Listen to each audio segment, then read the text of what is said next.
আসসালামু আলাইকুম ভিউয়ার্স, মৌসুম আফরিন ব্লগে সবাইকে স্বাগত। আজকে আমি বানাবো মটনের কাবাব আমার স্টাইলে। আমরা মটনের অনেক কিছু কাবাব করে খাই, যেমন শামি কাবাব, শিখ কাবাব, কালৌটি কাবাব।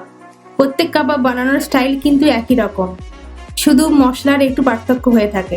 কিন্তু আমি আজকে কিভাবে বানাতে চলেছি সেটাই দেখে নিন। আশা করছি আপনাদের ভালো লাগবে। তাহলে চলুন শুরু করছি।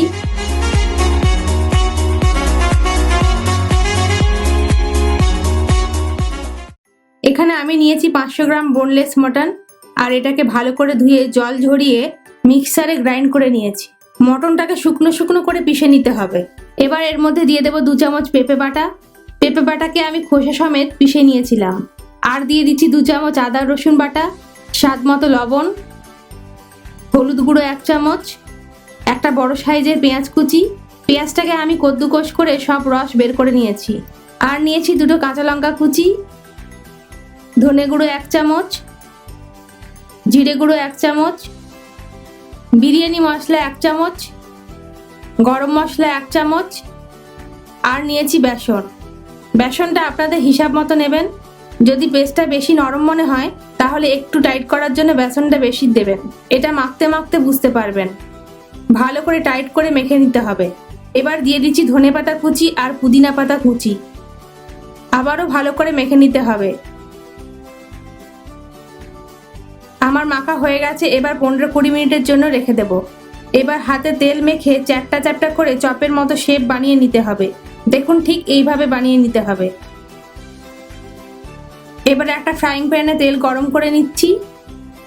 এবার আস্তে আস্তে করে কাবাবগুলো দিয়ে দেব।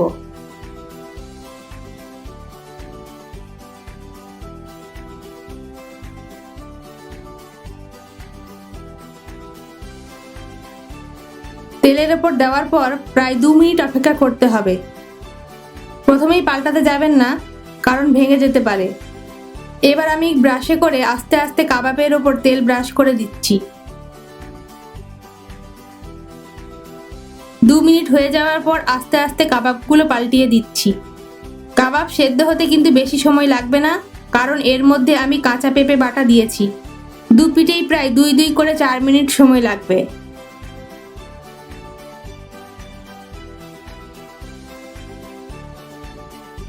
আমার 2 পিঠ সেদ্ধ হয়ে গেছে। এবার ওপিট ওপিট করে লাল করে ভেজে নিচ্ছি।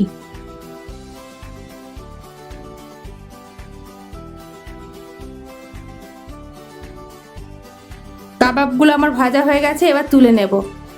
এইভাবে আমি বাকি কাবাবগুলোও ভেজে নেব। এবার এটাকে গরম গরম বিকেলে নাস্তাতে খেয়ে দেখুন, দারুণ লাগবে।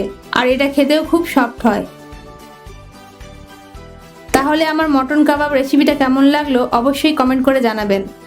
আর আমার এই রেসিপিটা যদি আপনাদের ভালো লেগে থাকে তাহলে আমার এই ভিডিওটাকে লাইক, শেয়ার আর এই চ্যানেলকে সাবস্ক্রাইব করতে ভুলবেন না। তাহলে আজকের মতো এইটুকুই। আবার দেখা হবে অন্য একটি রেসিপিতে।